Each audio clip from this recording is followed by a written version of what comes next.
anaji na kasebo enyumako bi adaroma wo maso yasene ene ye de ebremo ye this way chocolate drink enyumre wo hia nsuo hyepe ebe timi ama wada pa ye was special ice mineral water ensuo a obia enom ye was special drinks eno so ye anonom de wo best point savings and loans best assurance and best pension awomo ene enyumako o maso asene wo hwe yen a na wo hwe yen wo TV so saa no wo mo hwe yen e wo Facebook na ye UTV Ghana and afi despite media so okwa wo behu yen e wo ho na watimi ahwe ye channel 360 so e ye DSTV so yen hwe de edi akotene e wo kasebo imu Bofutino of European Union Addo ne krata abre Ghana foreign minister say ono na omatu say omesi omo Anim Enkane mampanyi John Dramani Mahama chese onu no ho ewo asem a okan ye no do or die asem okokan ye enra no enya de a esefata se obepa Ghana fo achewo esan se asem no onu ne ho kwambia so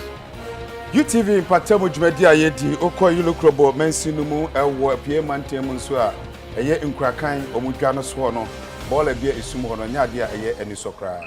na yeba akwetema na de hye wo ho kire se ekwan no enye ekwan a wo sa amantem wo no nya ti sempanimfo wo mo won mo akosi bosome foforo e bekọ akowuram no so wo mo anya ekwan no o mo besi ekwa bana nso a odu gini nso a sabre ku o mo ye wo ho no nipa chichi o bebi ho a sabre o mo ye ku no agya o so mo nko akiri o mbehwe mo ensem ensempi ka ho ne de bremo wo kasebo emu mi din e de Akosua Sarpong menen Anim Addo Yeri kari adaya ni edi ache European Union na sabre bo fotina omatu se omra na ometna omanemu ewo my Ghana ha edi ne krata edi abre Ghana foreign minister de ohwe amanyo ensem ye amahodo ensem so no odi ne krata edi ababeche ne se ono na European Union no ayi ne se omra na omesi omanemu His Excellency Ichad Razali edi ne krata ababeche so no na European Union ayi no se omra ne no na mami Shelia Ikobotwi eche se eye nokre Wajeno atum esanse European Union Ghana eno mu didwa pa enti se waba eye na investment so ogidi se wabai obehwe na dodo na ababepi omai Ghana mu. Very happy that we've been able to work on the EPA. That for us is also very important for our products to have access to your markets and also your products to have access to this market. We're hoping that very soon we'll have the ECOWAS one. For us, it's very important also to have the ECOWAS EPA negotiated and in operation. Excellency, you're welcome. There's a lot that you need to do in all the areas that you're involved in, especially the area of economic development and all of that. But we're hoping that you'll be able to continue with the political discussions that we have from time to time. As you know, our intention is to deepen further our already good and excellent relations between you and Ghana. And my personal task and ambition is to deepen and build on the excellent visit of His Excellency President Nana Akosua in Brussels. I think we have a roadmap with all the discussion that he held with our president and that you had with several members of what we call the college, the commissioners, across the board when it comes to political relations, when it comes to technical topics, when it comes to economic, the Green Deal. And I want as well to add regional security, because these are issues of common interest. If I may just conclude my remarks in saying that these are shared interests, but beyond that we have the belief that we have a shared future and a shared destiny as well. Madam Minister, thank you very much.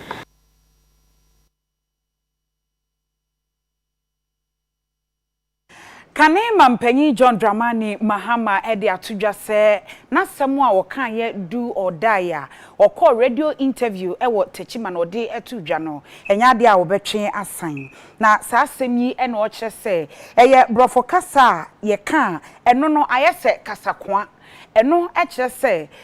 wokọ akoto aba anase akansie bi ekoso no wobetimi adi nkunim anase wobedi nkugu eno nkyere se wawie na emom ente se de ekokan ye se all die be die a eno kyere se eno no wokọ na se wokosi a na asa no enye saa na opese o kyere eno nti ehia se obepa kyew ewo kwan bia so the needful or perish. And so you must do the needful. I say, make us say, and this is me and train and go Supreme Court to be. There was here a year of polling station and the collation center. I was here. And so I don't retract. The next election for NDC is going to be a do or die affair. So you do the right thing. You must do the right thing at the polling station. And so I'm telling all our party executives, say, you must be at that polling station and make sure the right thing is done. You must be at the collation center and make sure the right thing is done. Don't abdicate your responsibility at that level and expect that after somebody has stolen the election, you go to Supreme Court to see if they will turn the election for you. They won't do it. Maintain sign is a do or die affair. It's an English idiom. Obianko be in the dictionary and see what do or die means. It's different from all die be die. All die be die, broken English, pidgin jargon, but we do or die, could be a dictionary in affair. And I say it's a do or die affair. NDC must man the polling stations, they must man the collation centers, make sure the pink sheets are correct, make sure we get the right results and everything, because if you'll be full from a flag bearer, on the because of the Supreme Court. But say, me NDC flag bearer, I'm not going to the Supreme Court. We must win at the polling station and the collation center. And Electoral Commission would have no option but to declare who the true winner is. Ya kwa so ya hwe Ghana nsase ene fom agudie so na oso afa be de akiri a ohwe kwan a ye fa so etu fom agudie ene ho nsam so ono abo mreku duka ede nsam atodwa ekire se omo pai abo ne ade no ensem bi aba ho ne no na okire se edon bibre na e form nsase na nse asante mantemu omo pai abo ede nsem betudwa se edu ba bi a no mo nsase omo yeso adwuma no amanfo afa sansase ya fa no okire se enche bi ombetena se no mahwe sansase no maka ho nsem se ne be ya eyie ebeto yie na so obi afa obi asase a ho nsem no mahwe aka ne nyina eto etwa na watwemu anie na eye Commercial Quarries Operators Association amwa Asantemantam wo mo efrensem trofo nhyiamu enam so ede betu dwase wo mo bafa zone bi ewo Asantemantam ho no enipa bebre akwa akototon sasere bi esisi edan wo ho a wo mo amfa emrakwan so enunti wo mo etoto asraban so wo mo na mehwe se de be ya ebetumi aboa efise companies no a wo mo etu abo ewo mpotam ho no wo mo dwumadi wo mo dini wo ho no anhwe ya daachi bi ebema oyene bi atumi akoso ewo mpotam ho neno nenam so amanhwehwemu akoso ama Deputy Minister of Lands and Natural Resources Honorable George Mekuduka achemu se wo mo so hwehwemu pa afasa asem no ho wo mo ni association for no ahia EPA MMDS ene nananom atrankonwa wo mo mpotam ho na mpo Minerals Commission for eka ho bie wo mo asinkonwa wo mo hwehwemu wo mo awie a wo a wo fa kwati kwan so bia ekoto asase wo ho a wasi edan wo ho no wo mo ebetu afiri ho abubu dan no atu agu se de be ya yebetumi ede age akra enko quarry site no how do we understand that has a quarry concession and nobody should get close a fee so just there what will curtail and stop in there say yenya a better kind of relationship between the assembly, the EPA and the Minerals Commissioner without permit, without authorization. That's what I see a done or been concession then the person has no case. Because obviously, as without authorization, without permit, no, the person has no case. Obviously, the quarry owner no has that mandate to take you on. Honestly, we will not encourage it because and we have also reserved them permitting for Ghanaians because a small scale mining concession. We've reserved basically for Ghanaians, and we would always want Ghanaians to, grow in the industry because we want to build local champions in that industry. And why you must also offer crofo. If a quarry concession is in an area I mean, Obua even development. Quite if we also know Obua Musisi Dani. And then we also ask what about Aswado. So it's an interesting thing because, yeah. Meanwhile, also, ministry at monitoring team. Industrial mining, industrial minerals like the stone and so on, just to be monitoring and finding out the gaps and some of these concerns, then we can address for one or them concessions to have peace of mind to work. And that is also something that we've taken on board. Osofo a wono ene hwe ensase ene obade enyoma ode adom yen ewo mu eye onmonyafo Samuel Abu Jinapo na wode ato bedwakuo ana board a sa bre wayie se omeboa ema minerals commission won hyehyeye ene wo mra ene nyoma hodo obeye wo ho no enyeye se won hwehwe kwampa na won hyehyɛ kwampa eno ebetimi aboa ama enei small scale mining na ekoso wo memu no obefa kwampa so aye no na aboa amomeyi empuntu akoso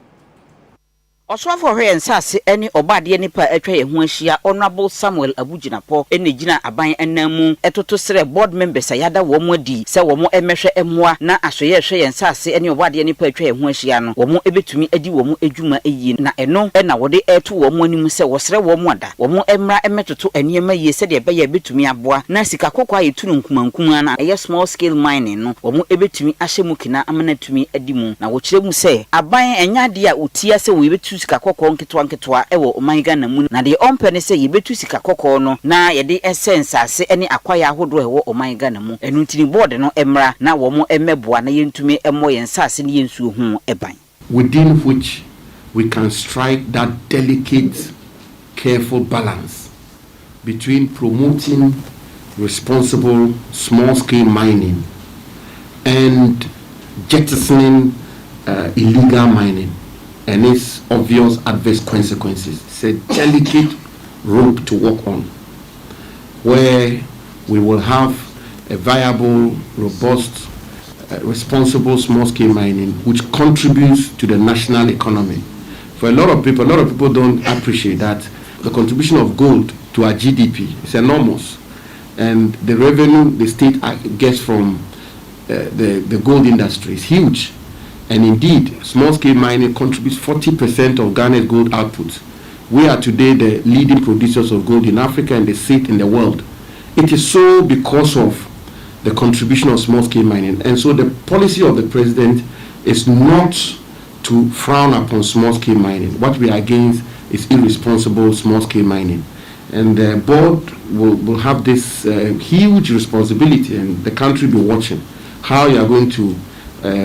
put in place the framework and the policies for management to implement in order for us to create this situation where we have a responsible, viable small-scale mining which is contributing to the economy, and we've done away, discarded with illegal small-scale mining. Na board chairperson Emma Minerals Commission Honorable Barbara Otenjisi also efa kwenya no so editu dwa say illegal activity in the mining sector, and as the Honorable Minister indicated, they have held the fort, they have done a lot of work, but now as we take our position as the governing board of the Minerals Commission, we have to take up the mantle to ensure that we deal with the issues of illegal mining. Small-scale mining is providing a lot of opportunities for our youth. I come from a mining area, and I know that it's providing a lot of opportunities for the youth. But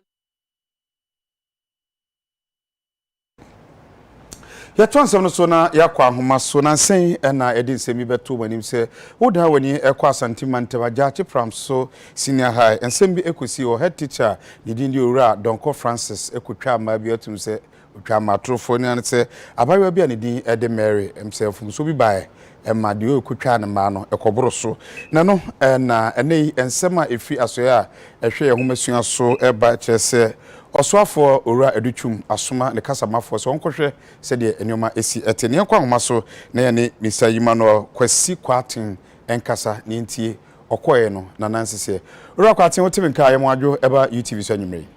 me ya me mawadwo na medencha kese ma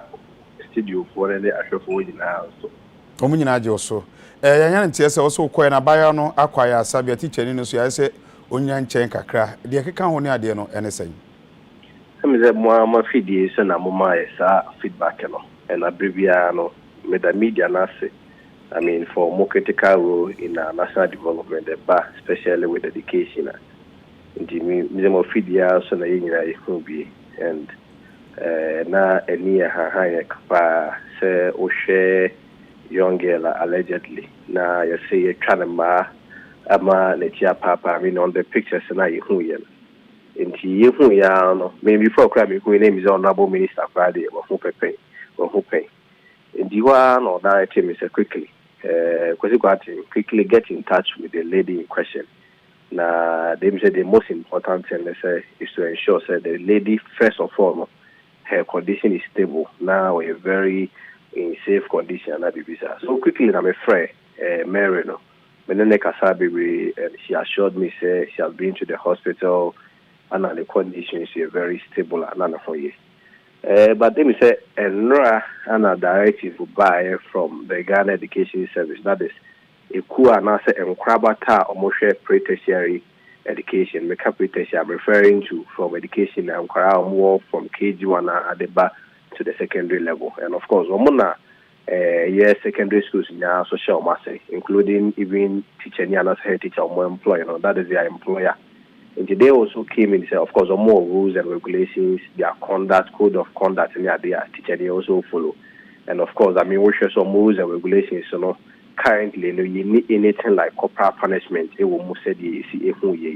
I mean, generally, I mean, baby, because you take inspiration from your constitution. I mean, the constitution is very clear. Say before I punish you, the offense should be stated in written language and the penalty prescribed to it accordingly. In TBB Saba, Nebia, of course, in the swim say, young Korea do stage, say, especially adolescents, in Addo. No Muhammad Etikakra, or Muhammad Etikakra. Sometimes they tend to be more curious, they tend to ask a lot of questions, they tend to be non-conformist in Yadi. But it's very unfortunate, say, we are seeing these images and we are seeing this. In the quickly, GES also went to the school, was at the district and the regional level. And I mean, the bottom line is that LC you investigate. Now, when we investigate, I mean, we'll give the right to fair hearing. I mean, the principles of natural justice dictate clearly. Say before I will be taking the action, piano. Also, might even the other party, also, woman, also Casania and see what has been happening in the school going forward and how we able to avoid this thing. Counseling, opening. We dey able to mienu abaywa no sabre wakwaya sabia sede osikan no hote sen ocheche ni head teacher no so headmaster no ne nsem a yagina tian chen kakra no committee na omhihye mu na sen ene de bedi na asem awie as at now GS I mean the regional level no took that decision and investigation has started. I'm sure say as soon as possible the investigation will be concluded. Now recommendations so who of course all advise ourselves on it. Like Mekan, the minister instructed said me getting in touch with her. And of course my mom minister, the Honorable Dr. Addo feedback. Akurana so condition is stable. As at now, she is very fine. Say as when the investigation will be concluded but as at now the teacher in and answer the headmaster in question GES akase on tonight kakra na yehwehwemu wi a de besibia no ono so no know what to do. Yebeda se ne yedo asi ebrese mu no yebeto aso aba owura yima no kwasi kwaten kasamafo ema aso yehwe yehumasua so na ene twetwe nkomo efa Abawa Maria ne cheni kutwa no ma na chia papa ya sabre yakase onyina nchen kakra na brese mu no ombehwe ne nsem emo ye nyina we so na yenye aboafo nkrato emra.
ya mamo akwaba ye to akase ebono eso ana adwumakuo ahodo anasa akuakuo ahodo wo mo aye enhyiamu a wo hwe kwampa obetimi afaso ma adwadifo se ko ba so mo ko abibiman bia so akwakodi dwa wo ha bia emma echire eno nti POS Foundation wonom ne Ghana International Trade Commission afegis Guta Ghana Enterprise Agency and womo si enkonwa aye nkasese hwe kwampa yenche womo nyigi sika nso emfiri womo so ana emfiri womo abra womo etwamu efiri Ghana ha ko man foforo so akodidwa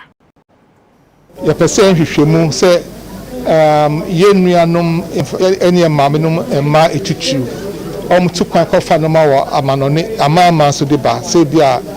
Burkina Faso, Côte d'Ivoire, Togo, Nigeria, and then take a home. Omodi tomato seba, omodi edeben ba iduane, namne ne keka home ba amania omuhu wo kwano so. Company they say near say Africa Continental Free Trade. Ye bie borders munya, ye bie man na ni say udu border bia, or say utimi twem, say how bien ho once we di emrano so no say the bear you between so di atu abenin no say you do for no mo kwa omo for mo di free and kwansha bebre eto mo kwa so intanu nsem na ye bobo ho ahe Ghana and Africa yenya independence from our colonial masters they be your pride yourself but when it comes to economic independence Ghana yenya say a year economic efa ahudie efa edwadie mu ene asetene mu no da bi eno nti say yenya continental secretariat ne wo ha na wo say Ghana Togo Burkina Benin Côte d'Ivoire Nigeria dwumadie afato ye ho so say ye be kosa 6 countries ne nya hwe ne ekoso odwadie mu a ene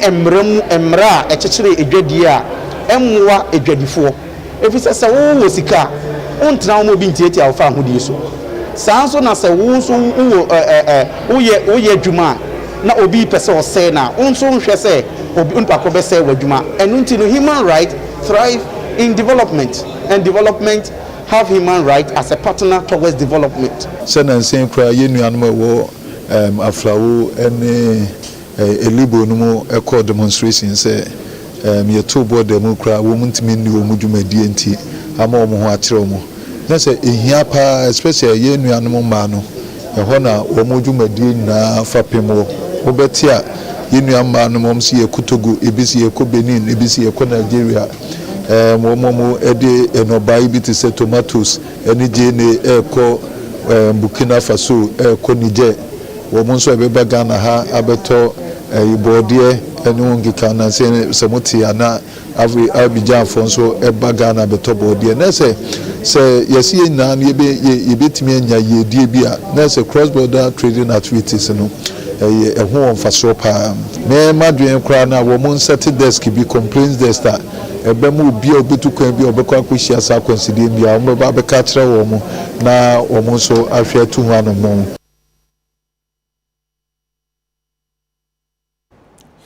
ya to asori akokoko ensemu ewiase nyina Ghana ne oman etoso mienu akoko otenepa ne fi afe 2010 ko 2011 no na Ghana etumi ete 1 million tons na chese bottle dunsia na ye ton ba akora je se etumi keka bomu no na etumi enya 1 million tons na afi na Ghana tie ye yesumi asenye bi enya 1,41,258 na etumi enya koko dwumadie no pania odano owura Joseph Boy nedu echese Ghana abomodin tutuepa amotutuye no enoma akoyi odin semwe eto sentrofo anim ewo ato emfinfin mantem wo emfiedu ba ko entamunie na oman Ghana ye record cocoa production 1 million na afi 2020-2021 crop season no anije sema ababeto dwane se yatumi akoyanim kura achen 1 million no asisi a wo ne ye nkasai no wo atumi enya 1,41,258 metric tons ya wo ekire mu se ehye enkuran pa wo Ghana yabakose mu no wei ene ne ewo soro pa enu nti no opanyin kwankyerefo a oda cocoa board ano efa akwanya wei so etoto esre wo a wo mu edua koko ni wo mu di koko hu dwumadie ewo oman Ghana mu se wo mu entonkosoa enya dwumaden se de be ya ebetumi aboa na ode sansem we nyina to dwa wa bra ofa be fontintan fidi so eye zoom enam so ekasa ye ewo koko managers conference dwumadie a ekoso ewo emfinfini mantam. We had produced 1,041,258.63 metric tons of cocoa. 1,041,258.63 metric tons. This is historic. In fact, years before, that is in 2010, 2011, the highest production ever recorded at that time was 1,024,000. Now we have some weeks to go for the rest of the season, that is the crop season. And we are now 1,041,000, meaning that by the close of the season, 2020-2021 crop season, we will be around maybe 1,060,000 metric tons. It's very, very significant. The highest ever in the records of Ghana's cocoa production. If you look at last year, 2020, the whole of July, part of June, part of the whole of that, the whole of July, the whole of August, and the first 2 weeks of September, there was no rainfall. Though you are managers and you are in the field and you know more than I do, because you are very closer to, you know, the farmers and to the farms than even my good self. There was no rain. But that was the time when we should have had our rains. In Ghana, our geography tells us that we get our rains in June, May, June, July. And then there's a slight break, and then you have it in September. And that is the major flowering season to enable us get cocoa around September, October, November. And then it tails off in December. Last year was a different story.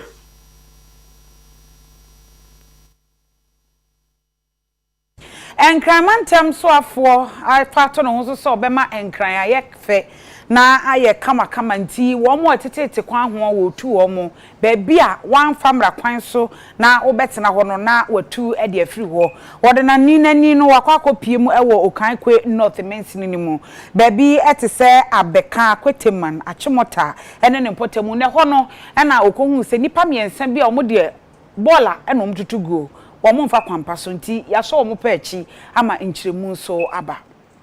Enipa miensa ne yakire wo mo ewo Okan Kwe North Municipal Assembly mpotemu ho yasa enipa miensa we no wo mo atoto ewura ene ball egu basabasa ewo mpotemu ho na Greater Accra Regional Minister ene wo boapro ewo Abekan Lapas Akweteman enafi achimota mpotemu ho a wone ne mpanimfo ekohwe ese de niema ekọ ho na nyina no e can let's make Accra work agenda no ena na omugusua ehwe ahyemu kinana eno ena aban krachi panyin wo Okan Kwe North Municipal Assembly honorable boylai echirichirimu kwan a wo mo so echire enipa miensa we esan de afutu e matemamufo a omo mpotemu ho se omo enhwe yie kwan a ebi mu efa so etutu enwura gu ho basabasa no etia emra enu ntini wo mo ensa kan wa emra enu bedi no nyonyono pa. The first person was arrested around 1:12 a.m. 1:12 a.m. and he was carrying coconut ash. They used to do that. In fact, they will carry this thing and go and throw into the drains. Sometimes they will go and drop it at under the overpass. They have been doing that all the time, and we have been lambasting by the media any day. Yesterday, myself and my task force decided to go on the watchman type of surveillance. When we got there, we first arrested this gentleman with a wheelbarrow, a full wheelbarrow of coconuts. So we brought him here. Then we went again and got this person. In fact, yesterday, there was a media report of a heap of refuse at the Achimota, at the Newplan side. Heap one, and we managed to clear everything and put a signpost there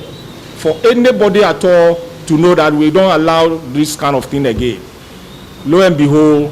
we arrested him and we brought him here. This exercise is not going to end anytime soon. we are going to continue and make sure that we stop all those people who are, very recalcitrant, trying to, litter everywhere in the country. Enwachi and a Greater Accra Regional Minister Honorable Henry Cote enso edin chichirimu eba se asode honhoma ewo enipa bi so ewo eyenkran krobiom hasi no enya de a wo mo ebe soso kra. Following from the reports that we had from the Pokwase interchange about the indiscipline on the roads, the MCE together with his team have been embarking on night patrols, MCE, to check people who have made it their duty to be dumping refuse anyhow. This is why I talked about the Abubuya. You see, dumping refuse anyhow. But fortunately, in his rounds yesterday, he's been able to apprehend somebody. We want the law to take its course. So the assembly will work with the police and ensure that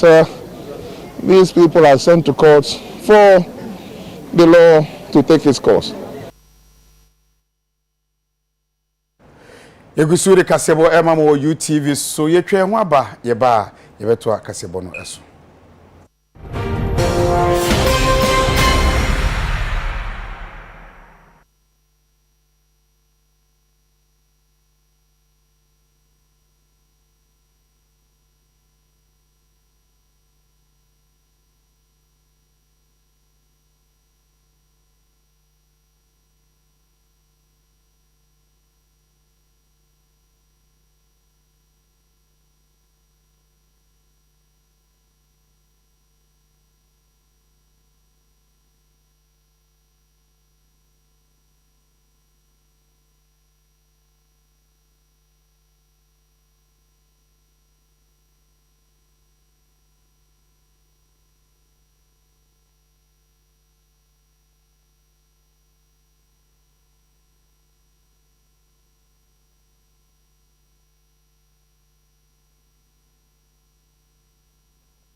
Abusia yesan emamo akwa abaye to akase ebo no so ani ekọ emfimfini mantem awutu senya east mensini no mu na eho na drobafo na afi apasinya fo a wonom ewo ho adehye ewo ho e kire se wonom kwan a Afrika soa efemu akosi opekuma ekwan no enye enu nti omo sre omo mra hye bedwani eye onumunyafo Mavis Hawakum sense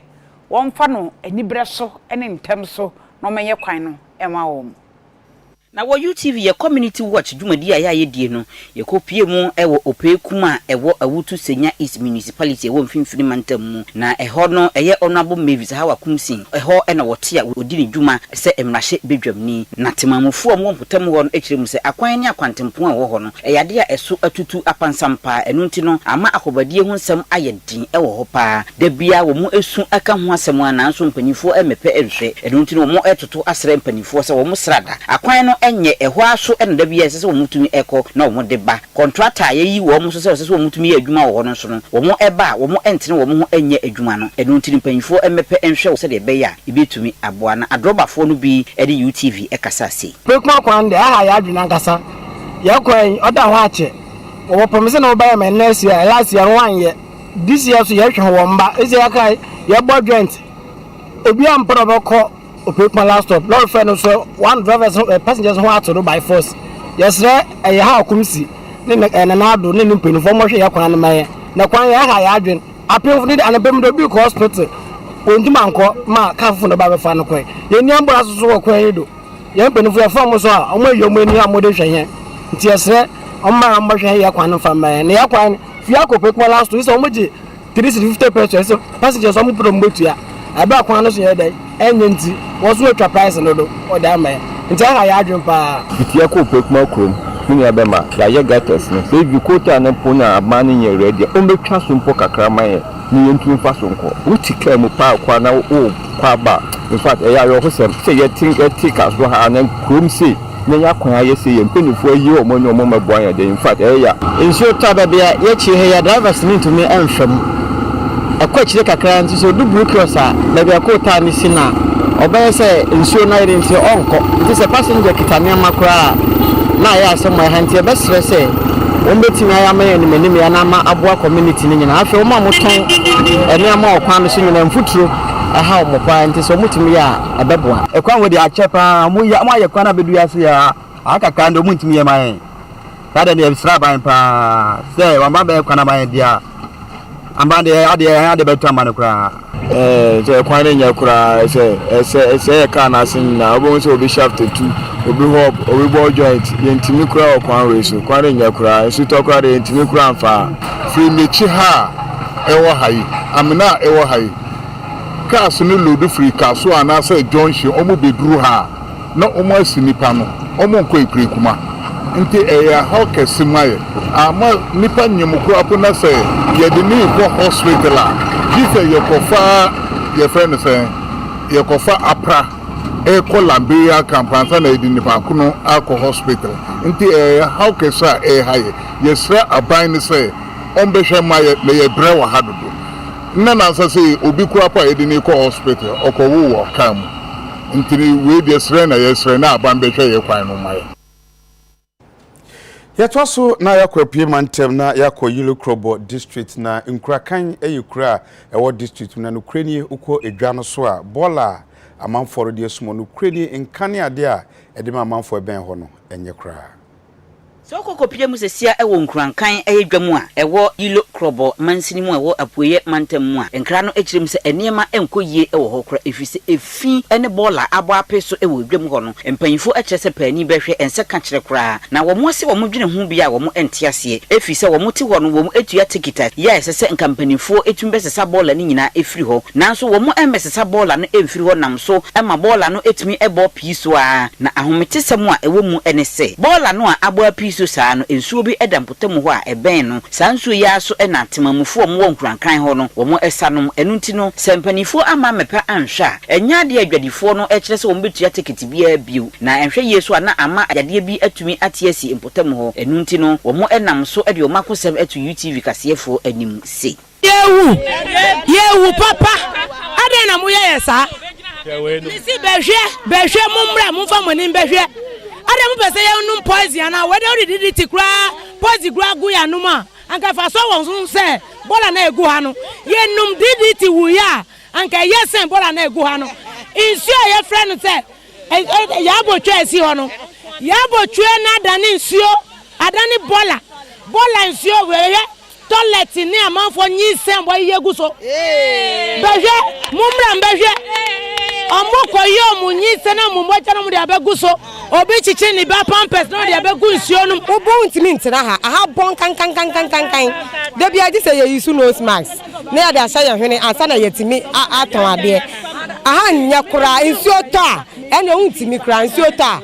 me say aha nsuo afi bola ni mu ekono ntimi ntina ho ji say ye sesa ye nyoma na ye ko ti ye sra papa o me hye no mutu bola yi mayen ye ka assemblyman wa ha ahemfo wa ha omu nyina omu hu pa se nipa yete ho omu sole nso na ma ba so mu becha ye ticket ye cha ticket de bia so ye ncha na ma sesa ye nyoma eti bola ne de e ha ye papa bola na egu ko wan ya kra o e buru kra bola no egu ho de bia egu ho wo baba no na bebre asa be ka ho bola no wo baba na bebre asa ya begum ticket ye ntia o fi eti me mba maka de bia bola bua na ye mu ma eti ticket ye who there is one eti ticket ko se o mani ma edin o mani kwa sasa edin ye to ito ade kwa ento Akufo-Addo pie bi ye wa Ghana o yo se na Ghana ye ni abre no o amamu na edi utras wa ma eshi wa ma bua yen wo bobo e ka eke aseta kwa esi kan ye wu da de ye ya kasa mu se ma yen ka mu na o ba ni we woni ye mu ma ba he de bola afe yamfe ani nkyere Ga South eno ewo nkramantem ha sei na tuber irrigation tomato farmers womu edua ntosi ewo empotemo kire se womu ntosi no akawuram sese ntosi no aso fefefe wonu mate se abanya anhwe na tomato factory a wabia no na anu ye yi no wa amanya amfa sa ntosi ya nkoho a na chese ntosi no omaboka agu efu omu ye nyina no ayekwa afi we uhia obon say isu ntimi ntopapa ba ye de no de ye isu irrigation system so all year round ye won so wa so to ya bo ye won so ha so because of that no ba ha ye wo hybrid agric one na ye wo local wa ha that is say ye wo tomatoes processing factory wa fienya ye besra ban say under the Ministry of Trade say omoma sa factory penyefo no omomba ha no mo be tomatoes no free ha na yetiminya market almost planting for food but to ba ha no we irrigation ye benefit kwa ye farmers no na ye ya hodin so yes ye man penny na ye president na Akosua say more import tomatoes bia say na ye ti won from am so buy import tomatoes free Morocco no for the next 3 months no we irrigation bet me supply in my Ghana tomatoes the whole Ghana tomatoes niki mo no wa chunwe wona agila ni wo tawa ni meni tawa mbu na me he abe ba na mo ba wo kaya bia ka bia fe amo so ni bia ni wo tawa ngo me tele e ba do musi ni wawo aja ke wona agila ka ba mi sisi wo no pe gba wona ni wo tawa ni awawo kaya jila na ye challenge kakra ni say aha ye wo asase a ye doso no baye ye wo 500 acres ye doso no baye ye doso ni tomatoes any jene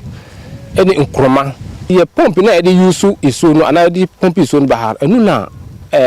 ehu atochima kakra enti enu so ye dey tu aban na abam obom no bebo Ministry of Agriculture in charge of crops no obaha no behwe adwuma pa ye di wa ha ekuafo ye adwuma din pa wo ye tuber irrigation mu ha no enti e frese minister no ombra no behwe adwuma din ye wa ha no bebe ye pumping so no free densu no mu eba tuber ha no emutu kakra development activities na ekoso no adansi na ade na masisi ano isoto ana anwa akosi ye canal no nyama ye do wa feed the whole Ghana nya akra nko because amount for free Kumasi beto tomatoes wa ha obuasi Cape Coast ntakura de nya beto tomatoes wa ha no aha de ye da so supply Ghana for aduane dada esane say aha no irrigation system ye enye iso abeto na ye twen iso anto ye de ye twin so de ye adwuma no